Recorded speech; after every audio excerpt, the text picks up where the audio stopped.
voice I never heard before. The back rooms, maintenance hallways the guards use to travel between tiers. I couldn't believe it. Spooderman must have come out of his shell. But let me warn you, it's quite weird in there. The layout changes frequently. It's not exactly the safest option. However, there's an access tunnel I am sure they can show you. The way he said not exactly safe made it sound like people had gone in and not exactly come back. Alright, so unstable, dangerous, and unmonitored. Perfect. So you're serious about this? Definitely. If that's our way in, then that's where we go. Then it's settled. We take the back room. Good, because I'm done running. It's time we bring the XP back to everyone. Or die trying. And for the first time since this all started, I actually believed it. We weren't just fighting for survival anymore. Thanks, Spooderman. Hey. After we all agreed to take the back rooms, we made our way over to the access tunnel. It was just a regular iron door, but standing outside were 2 guards. I wasn't sure if they were gonna let me through, so that's when I decided I needed something to blend in. Okay guys, here's the thing. I need something to blend in so the scientists aren't alerted. Can someone give me their uniform? Everyone froze. Slowly, all eyes turned toward one guard. Why are you all looking at him?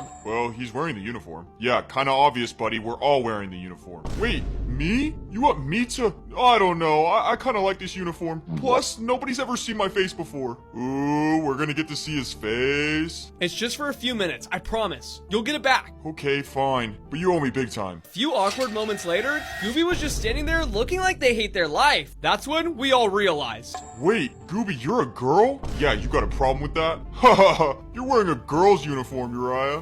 We don't have time for this. It's time to sneak in. We made our way over to the door expecting anything to happen, but I was just hoping these guards were chill. Transfer papers, now. Transfer papers? Of course. Nothing ever goes smoothly. This was gonna require some quick thinking, and maybe a little charm. Whoa, look at that thing, over there. Do you see it? What is it? Where is it? Both of the guards fell for it, and we all started to run. We didn't make it that far when I heard a guard say something. Wait, they have Gooby. I knew we couldn't leave Gooby behind. She helped us get this far, and I owed her big time. I ran back to the guards, but before I could say anything, I saw the craziest thing. It was a pig flying through the air. Whoa, look at that, a flying pig. Yeah, we're not falling for that again. No, I'm not lying. Look, for real this time. They both looked up and were mesmerized. And Gooby managed to slip past them. That actually worked. Of course it worked. We headed down to the tunnel, but I had no idea what to expect. We made it to the end of the tunnel, but it turned into another direction. That's when I saw it. A light at the end of the tunnel. We were all running in that direction, ready for whatever was beyond. That's when we made it. This must be the way into the back rooms. Quickly, we all began to glitch inside. Once we entered, all I could see were endless corridors stretched in every direction. Every turn looked the same and something didn't feel right. It also didn't help that I had no idea where I was going.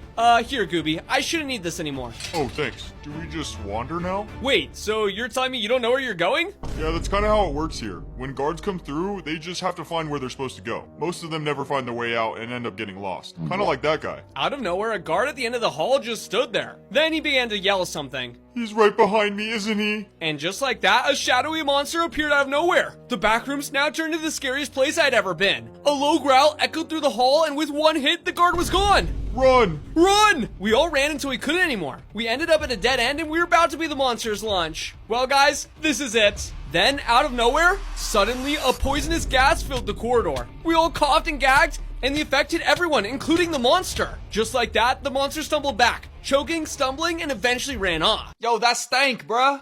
That actually worked. I hate everybody right now. And yet, I'm kind of relieved. We were mad and grossed out, but we were alive. All right, let's keep moving. And no more gas attacks, Josh. My name's Jeff. Whatever, let's get going. We continued down the winding corridors of the back rooms, hoping we wouldn't run into any more monsters. Every corridor felt like it could be the one that led us straight into danger. Finally, we turned a corner, and there it was. A metal door with a sign that read lab. All right, this has to be it. I stepped inside, expecting vats of XP, control panels, and scientists. I pulled out the orb, getting ready to strike if I needed to. But as I opened the door, I saw the weirdest thing in my life. I was completely speechless, but I pulled myself together and headed back out towards the guard. Yeah, that's not it. What was it then? I have no idea. Honestly, I'm more confused than before. Then I noticed it. Across the hallway, another door with a slightly fancier sign. Wait, hold up. Labs 2, the real one. Oh yeah, I forgot. That's the real lab sign. We all exchanged looks, then headed over and stepped inside. And there it was. The lab we've been searching for all along. The hallways looked familiar, and we could even see some scientists in the distance. Alright, this is it. Time to free level civilization from tier 5. We stepped fully into the lab, and there were scientists everywhere. If we stayed together, they'd notice us immediately. There were too many eyes, and we didn't want to set off an alarm. So like any smart team,